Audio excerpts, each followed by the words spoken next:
So Isekai anime is fun, right?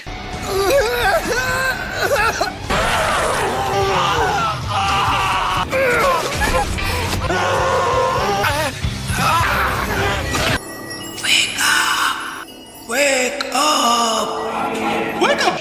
You wake up in a dark room filled with a bunch of strangers. Apart from your name, you have no memories of your old world. You're provided with the cheat skill of your choosing, which you use to rapidly climb the socio-economic hierarchy of this world. Somehow this world conspires to provide you with a harem. One of them is a cat girl, another is an older woman but with big jugs who is a tsundere. Okay, I just lied. There are no cheat skills. You are taken exactly as you are to some guy named Brittany. Hello kittens, welcome to Grimgar. Is he part of a diversity hiring? Turns out that the only way Isekai people can survive in the world of Grimgar is to become volunteer soldiers. In our world, we are protected by systems, jobs, hospitals, social security nets.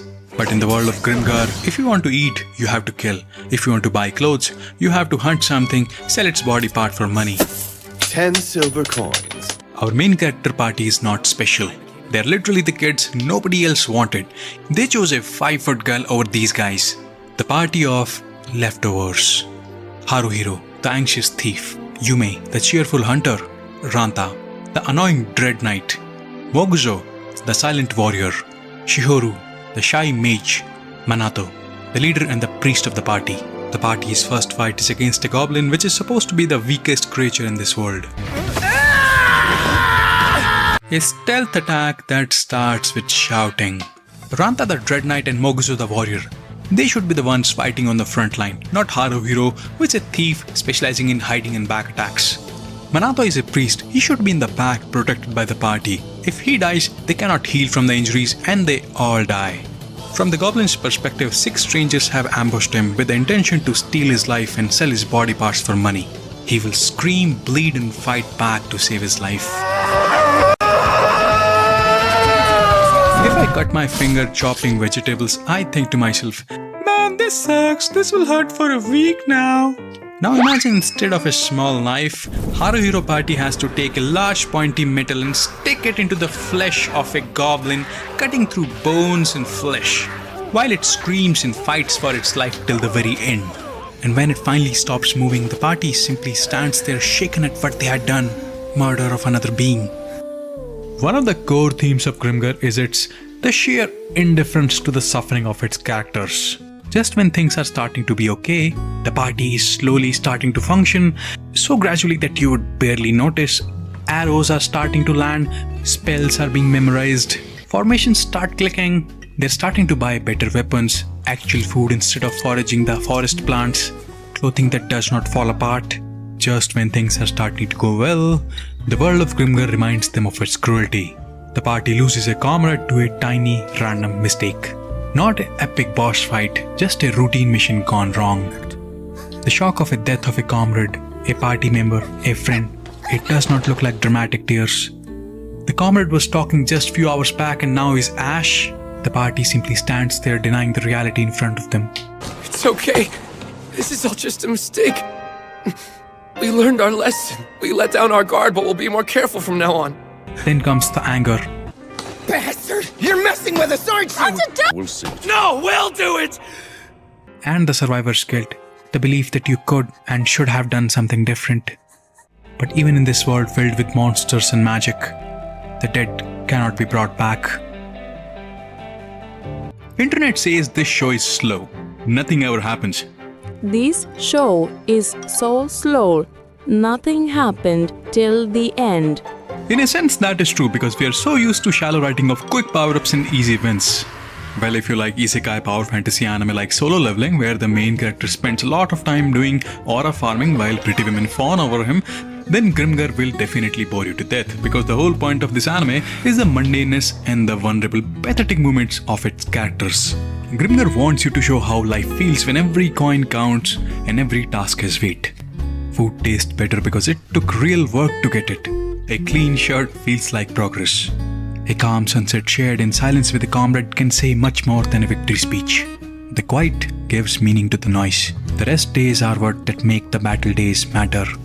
Because when the party is not fighting, their life simply slows down.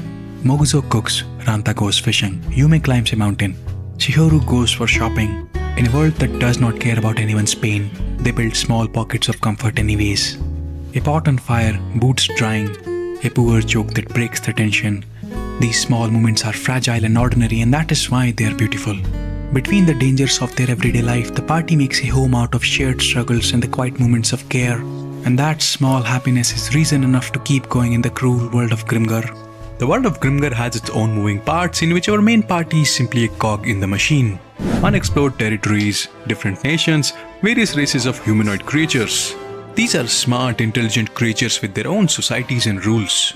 Goblins have their own language, they plan and organize attack formations of archery, guard duties, patrolling rotations. They can freaking play chess! Can you play chess? Cowards have their own ecology where they practice agriculture and animal husbandry. Okay, which one of these guys do you think would get to play basketball in the NBA? The answer is the black one.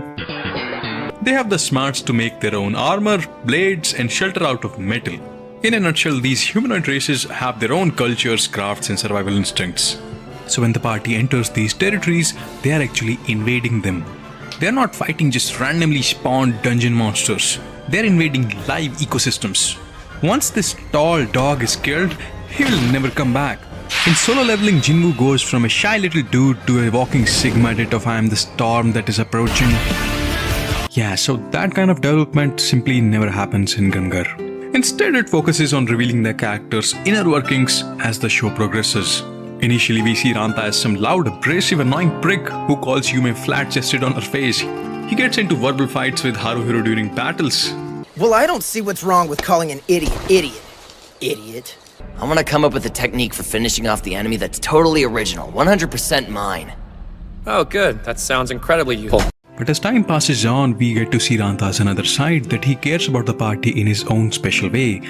During battles, he definitely does not slack off, and at times he takes on dangerous positions to the point of self-sacrificing just so the party can survive.